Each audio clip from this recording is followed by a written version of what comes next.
entendido. Capítulo 4, versos del 1 a 17, 18. Conduciros a agradar a Dios, así abundéis más y más, porque ya sabéis qué instrucciones os dimos por el Señor Jesús, pues la voluntad de Dios es vuestra santificación, que os apartéis de fornicación, que cada uno de vosotros sepa tener su propia esposa en santidad y honor, y no en pasión de concupiscencia como los gentiles que no conocen a Dios, que ninguno agravie ni engañe en nada a su hermano, porque el Señor es vengador de todo esto, como ya os lo he dicho y testificado, pues no nos ha llamado Dios a inmundicia sino a santificación. Así que el que desecha esto no desecha a hombres sino a Dios, que también nos dio su Espíritu Santo. Pero acerca del amor fraternal no tenéis necesidad de que os escriba, porque vosotros mismos habéis aprendido de Dios que os améis unos a otros, y también lo hacéis así con todos los hermanos que están por toda Macedonia. Pero rogamos, hermanos, que abundéis en ello más y más, y que procuréis tener tranquilidad y ocuparos en vuestros negocios y trabajar con vuestras manos de la manera que os hemos mandado, a fin de que os conduzcáis honradamente para todos de afuera, no teniendo necesidad. Tampoco queremos, hermanos, que ignoréis acerca de los que duermen, entristezcáis como los otros que no tienen esperanza. Porque si creemos que Jesús murió y resucitó, así también traerá Dios con Jesús a los que durmieron. A la hora del Señor, que nosotros que vivimos, que habremos quedado hasta la venida del Señor, no precederemos a los que durmieron. Y el Señor mismo, con voz de mando, con voz de arcángel y con trompeta de Dios, descenderá del cielo y los muertos en Cristo resucitarán primero. Y luego nosotros los que vivimos, los que hayamos quedado, seremos arrebatados juntamente con ellos en las nubes para recibir al Señor en el aire, y así ya estaremos siempre con el Señor. Por tanto, alentaos los unos a los otros con estas palabras. Alentar en la esperanza del Señor, de la venida del Señor Jesucristo, acerca de una iglesia que está trabajando en la tierra sin mancha ni arruga, que conoce la sana doctrina, que conoce a Dios, que conoce la palabra, que han sido bautizados en el nombre de Jesucristo, que han sido lavados con la sangre en la invocación de el bautismo, en la invocación de la invocación del nombre de Jesucristo. Por lo tanto, la iglesia que fue escogida, que fue alumbrada, que Dios le dio gracia, entonces Dios nos ha dado gracia y nos ha dado el entendimiento para comprender las Escrituras y para comprender los misterios de Dios, para comprender los secretos de Dios, los misterios de Dios, la sana doctrina, una doctrina sin mancha ni arruga, porque Cristo viene por una iglesia sin mancha ni arruga, una doctrina limpia, que se le conoce como la sana doctrina. Y esta sana doctrina implica varias cosas. Una de ellas es lo que leíamos en 1 Tesalonicenses 4, versos del 1 en adelante, acerca de los hermanos. Decían, los hermanos, os rogamos y exhortamos en el Señor Jesús, que de la manera que aprendisteis de nosotros, como os conviene conduciros y agradar a Dios, así abundéis más y más, para que ya sabéis que en instrucciones os dimos por el Señor Jesús, pues la voluntad de Dios es vuestra santificación, que os apartéis de fornicación, que cada uno de vosotros sepa tener su propia esposa en santidad y honor, no en pasiones de concupiscencia como los gentiles que no conocen a Dios, que ninguno agravie ni engañe a su hermano en nada, porque el Señor es vengador de todo esto, que nadie engañe o agravie a su hermano en nada. En el agravio, el engaño, pues no es de Dios. Y cuando nos involucramos en un engaño o involucramos a las personas en engaño, los engaños a Dios no le agradan, y pues no debemos engañar a nadie, ni tampoco agraviar a nadie. Si el cristiano tiene necesidad y pide prestado, pues tiene que hacer lo correcto. Entonces, pues en este caso la palabra de Dios nos enseña a ser una iglesia, la iglesia de Dios, hombres y mujeres que le servimos a Dios, pues no os ha llamado Dios a inmundicia, sino a santificación. Así que el que desecha esto no desecha a hombres, sino a Dios, que también nos dio su Espíritu Santo. Entonces, Cristo viene por una iglesia sin mancha ni arruga. Hablábamos de la resurrección que Jesucristo ofrece a todo aquel que cree, a los cristianos. El cristianismo es uno de los pilares del cristianismo y de las bases fundamentales es la resurrección. La resurrección es uno de los pilares fundamentales en la iglesia. ¿Por qué? Porque Jesús prometió que iba a resucitar y resucitó al tercer día. Entonces, no usamos lo que es nosotros la reencarnación, no usamos nosotros nada de eso del limbo, nada de eso de lo que es la mitología griega, ni tampoco utilizamos nada de otro tipo de enseñanzas. Realmente nosotros enseñamos lo que Jesús enseñó y que era la resurrección. Nadie en ningún tiempo, en ningún momento, ni por muy grande que sean pensadores o personajes grandes de la historia, ninguno otro ha resucitado sino solamente Cristo. Jesucristo prometió que iba a resucitar y al tercer día resucitó, porque dijo que Él tomaría, yo mismo tomaré este templo, este cuerpo, y lo reedificaré en 3 días. Entonces, ¿por qué? Porque en Él habitaba corporalmente toda la plenitud de la divinidad, es decir, en Él habitaba corporalmente todo Dios, o sea, Dios habitaba en el cuerpo de Jesús. ¿Y quién era el que tenía el poder de tomar, el poder de hacer? El mundo fue hecho por sus manos, el mundo, todos nosotros fuimos creados por Él, dice San Juan 1, y venía al mundo y en el mundo estaba y el mundo no le conoció, pero Jesús que vino y que se hizo pasar como hijo, el cual nos manifestó que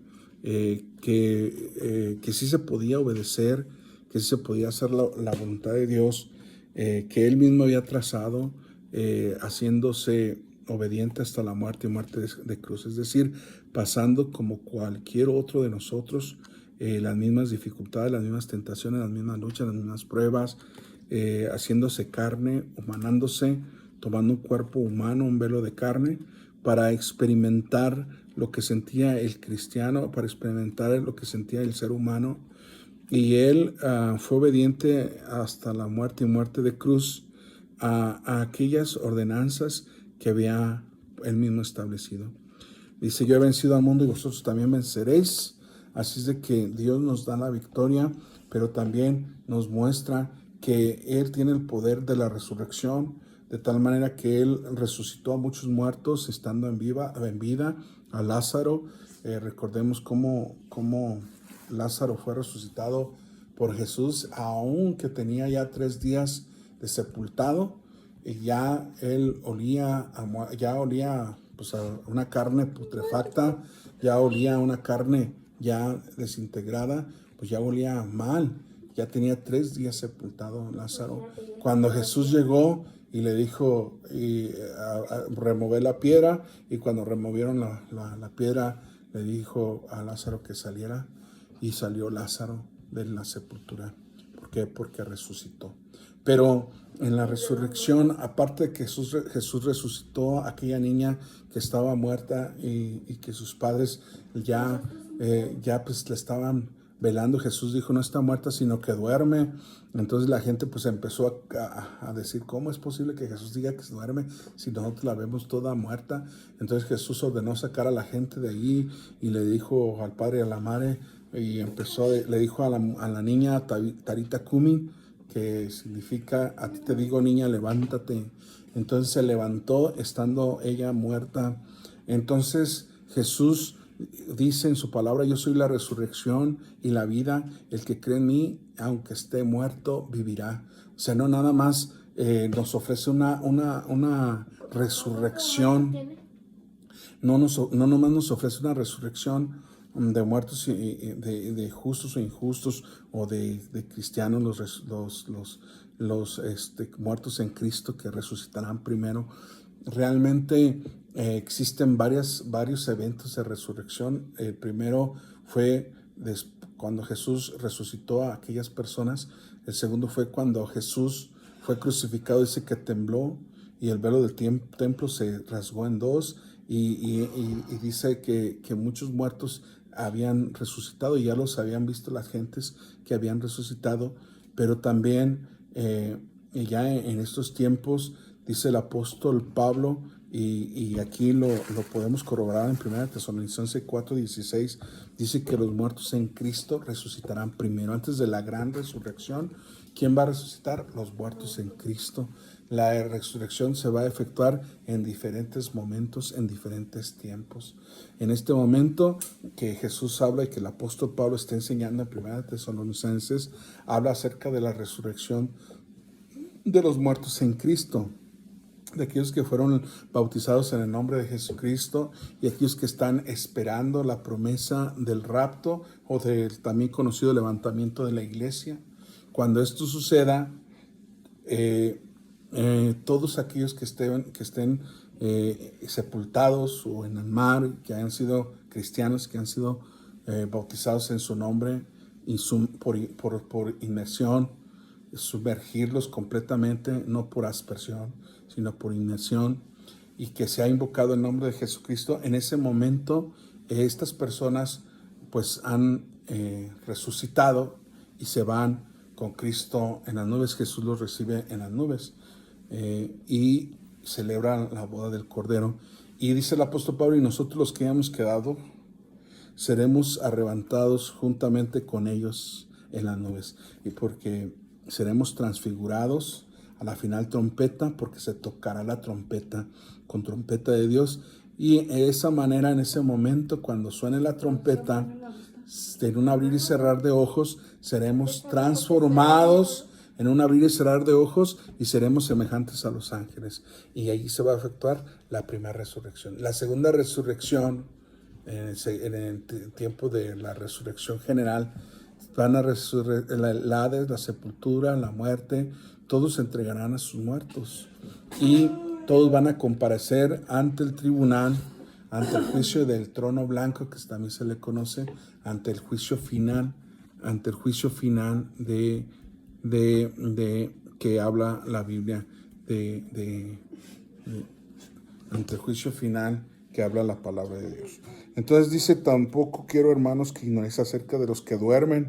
Para Pablo, los que están sepultados en Cristo, que duermen, no están muertos, para que no os entristezcáis como nosotros, que no tienen esperanza. La gente que no tiene esperanza ahorita está celebrando el Halloween o está celebrando la noche de los muertos, hacen altares a los muertos, le rezan a los muertos, y Jesús y la palabra y el cristiano ha venido, Jesús no a hacer eso, sino a resucitar los muertos. Jesús resucitaba a Lázaro, Jesús resucitaba, y también a nosotros, o a las gentes que han estado muertas en sus delitos y pecados, Cristo vino a darnos vida, para que tengamos vida abundante. Entonces, Dios no es un Dios de muertos, Dios es un Dios de vivos, porque Él vive, Cristo vive. Él ya no está muerto, ya no está crucificado, ya no está sepultado, porque Jesús el tercer día resucitó y salió de la sepultura.